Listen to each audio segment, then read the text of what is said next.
everyone. It is your favorite CEO, Miss Flo, and I'm back with another episode of Neon Mike where the conversation just glows. I am here at the Artemis in DC for Create Lady J's Aggro Tour. And then one of her performers who just got through doing an amazing performance, I have. Okay, give me a second because it's like, I want to say Leo, but it's not Leo. It's Léo Maisonx. Maisonx. Okay, wait a minute. Okay, I'm gonna let me see. Okay, okay, let me try it one more time. It's Léo Maisonx. Yes. There we go. All right, I was gonna make a joke about being a Leo and your birth, birth sign and all of that, and I was just like, okay, it's fine. But yes, well, amazing show. How do you feel after the performance? How do you feel about it? I feel good, cause I've been like, ever since Lady J sent this to me, like this whole process, I really like feel good, cause sometimes I think about stuff, I'm like, that won't work. Like it literally started from me. She had put this post out like, hey, tag people who lit show, and I was telling my people to tag me, and I didn't think it was gonna happen. I usually think stuff like that never happens. Like, you know what I'm saying? And it happened. She reached out to me, and then like now we're here. So it's like, damn, all those moments leading up to here, and I'm just, it's just a side of just like. So yeah. You feel the relief of like actually doing it, accomplishing it, and it's like it's funny how opportunity works because it's like you miss 100% of the shots that you don't take. So if you gotta just put it all out there, and then boom, it happens. You are like the crowd was feeling you. You were definitely like giving the money's worth because you was sweating. You needed water. Like you were hydrated. Like you felt that you were like in it. And that's what like I love to see it. And then like I know that did you only connect with Jay through social media, or have you had any prior relationship? Yeah, so 11 years ago when I was literally just starting kind of sort of out of college, somebody had recommended me to her, and that's how I kind of started recording at Rector System Studios.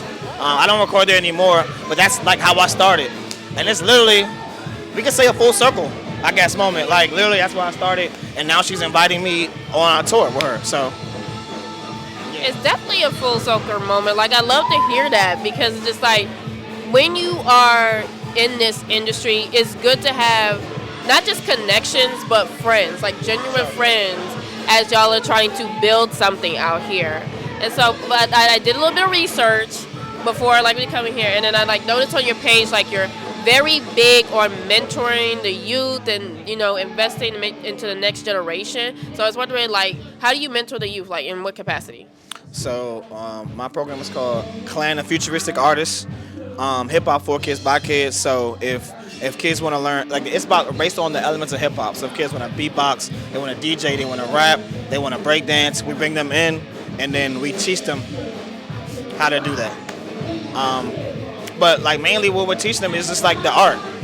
Like, and you want to go and do all these things like Chris Brown, Bad Bunny, Drake. You got to put in the work.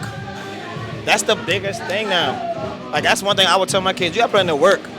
Even me, I feel like they could look at me and think like it's Mr. Pugh or Léo Maisonx, but it took a while to get to here, and I feel like I still got more to do. So it's just all they're like my why. Like why I kind of do this, why I rap. They're my new why. Like I do it for them because I gotta lead the next generation. And I get that because I'm an educator myself. I work with high school students. Yeah, I'm saying like I'm seeing more and more educators in the creative space. So it's really cool to see. Like imagine like they see you outside of the classroom and just being like, Mr. Pugh, like what you doing? Like would you be like, what you doing on that stage? Like how would they react like just seeing you perform? They'd be like this. Because literally, like, we've had performances at our school, and, like, I bring the energy to them, and the little kids, they be like, yeah, but the middle schoolers, they be like, I'm like, y'all too cool, Mo. Like, yeah, they be, like, humble you real quick. Like, I be like, hey, I interviewed Janelle Monáe. And then, you're dressed as a minion. And then also, like, sometimes it's a good humble. Like, okay, I'm not that good, but that just drives me to make them want to get up, because that next time when I introduce something to them, like for example, that You Don't Know song, that was like a drill type beat. That was the first time I ever stepped outside of my boundaries. I was like, I wanted to try something new, something that they would like, and it worked. So I mean, I get that. When you're educated, like, you're trying to do anything and everything to motivate your scholars. Like, and the fact that you were stepping outside your comfort zone and going into a new genre. Because it's like, I don't like to, like, think of my students as students. Like, I'm not just teaching them. They're kind of teaching me low-key and kind of, like, elevating me to a next level. Because if y'all think you can do better than me, go ahead. On the mic, just do it. It's okay. It's no shade. Like, it's supposed to be the student besting the master, and that's like, it's like we have to be okay with that. Put the ego to the side. You know what I mean? Yeah. So, just like listening to your music and being hype, you did mention that the art form of beatboxing is disappearing. Yeah, I don't see it like at all. I've never really seen it growing up either. I mean, I've heard about it, I've seen it, but as I've gotten older, I don't usually see it. I mean, we used to do it at the table, the lunch table, or with the our own hands, does that type of stuff, and then freestyling. But like I said, I used to see it when I first started teaching kids about hip hop.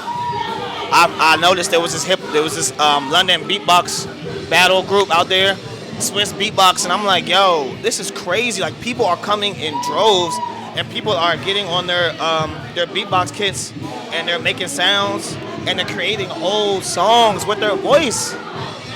And I'm talking about like us. Like, we can do that's something else we can take over. We can do, but I'm just saying based off what I see. So if there's people out there doing it, that's cool. But I just think like if the kids learn that, like, just think about like how far we can take it. You know what I'm saying? No, I get what you mean, because it was something that was created by us. I want us to keep it going, for sure. Yeah, and it feels like it's being lost a little bit because a lot of students want to go in band lab or just. Yeah. No, I'm not opposed to band lab, because that's also a good tool to get started. You know what I'm saying? And if you don't have much, that's free. Right. But you gotta keep leveling up. Yeah. So.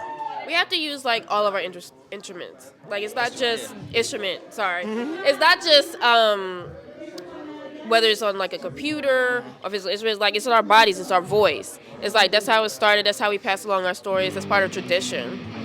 And so it was very inspiring because like I like seeing musicians perform, not just because like to listen to like their song, but it's something you can see their spirit. It's almost like a religious connection, that you have a confirmation that you are on the right path. So I'm curious, which one of your songs makes you glow the most and why? I would say, I'm gonna say right now, because it's the most, I guess, inspiring, or the song that like really woke people up. Like, oh, and that was like one of the first songs I made, and I got like a very like really good reaction from. Was the last song I did, Almost There, because that song gets people moving, and that's a good story behind it for me, and it's also a good message, a great message for people, because a lot of people quit, a lot of people get tired. I even thought about the other day when I'm trying to pay for all this stuff. I'm like, bruh, I gotta pay for this, that, and the third, but you never know. Somebody could call me tomorrow and be like, hey, I saw your show. Let's rap, let's do this. You know what I'm saying? So that's why I say like almost there, because you never know your time. You could be almost there. If there's this meme, a miner meme, I don't know if you know, it's two miners. One is like digging and then he quits on the top, and on the bottom there's a guy who keeps digging, and it's like one little speck left and there's diamonds. If that one guy on the top kept digging, he would have got there, but the guy on the bottom didn't stop, and he was just one little joint away. So that's kind of what makes Almost There make me glow, because of the message. No, I get that, because it's like, as independent creators, we are faced with tremendous obstacles, whether it is something that's mental or like we have like our self-saboteur that's keeping us from like reaching our goals. We have to realize like, yes, we got to keep our eye on the prize and on the target. Otherwise, it's like what's the point? You know what I mean? Like, I'm not about to put all my time, money, and energy into something and not make it. I'm too stubborn, honestly. Like, I can't. And that's another thing. It's like if I was to literally like quit after the show, I'd be like, damn, I did all of that. I've been writing since 2011, putting all this work into these kids. And that'll be another thing. If I quit and then they all look at me like, Miss P, you quit after what you did for us? Like, I'd be a fool. So, I really think this music shit, as much as it, like, sometimes it may, like, suck or just, get me down, it's forever at this point. This gonna be a major payout. I can feel it, especially with like how the crowd was reacting, and it's just like if you are the type of person that's willing to give back to your community and take the time to mentor these young people, I think that you are a fantastic role model that our students definitely need that now. Yeah, I thank you. No, I get it. I appreciate educators. I understand. As an educator myself, and I know the challenges. They need us. You need us. Exactly. And pay us more. Again, pay us more. Like fund us, because especially with the arts. Yeah, and that's another thing, and that's another reason why I do it too in PG County, because I feel like a student I would have killed for me as a teacher, a Mr. Pugh. Somebody who come rap to you, really be, not friends, we can't really be friends, but a mentor, still be close, you know what I'm saying, connect with them. So, I'm the PE teacher, I'm the fun teacher, so I'm already the fun guy. So, but yeah, that. No, and I get that. And it's just like, what advice do you have? Like, if your student was like right here, right now, what advice would you have for them to try to like make it in this industry? You gotta be yourself through it all. You gotta be yourself, and you gotta just endure the downtime. Because when you endure the downtime, it's only going to go up from there. Like, literally. And if people doubt your music, it's other people in this world, I guarantee you, who will love you for you.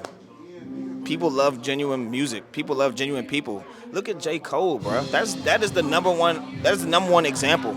He stayed down, stayed true to hip-hop. He had that whole thing with the Drake and Kendrick feud. But he's out here in the streets. That's some legendary shit. That's right. He wasn't. I didn't mean to get away from me, but that's he wasn't like the DMV not too long ago. Just randomly popped up. I was mad. I was at work. I was like, bro, really? You will pull up when I'm at work. But I say all that to say, like, you just gotta keep pushing. You gotta keep pushing. Keep on keeping on. That's like the main. I know it's like a head ass or something everybody says, but that's real rap. If you don't keep on keeping on, you won't get what you want. So. And that's a beautiful sentiment to end on. It's just like, you gotta keep going and reaching for it. Blessings are there. There are resources. The main thing is people don't be knowing about the resources that are out there. There are grants that'll help you like pay and to support artists. And like they be hidden, but it's just like it's out there, y'all. So it's like, you see how you guys glowed from that conversation? I'm gonna catch you guys next time. All right, bye.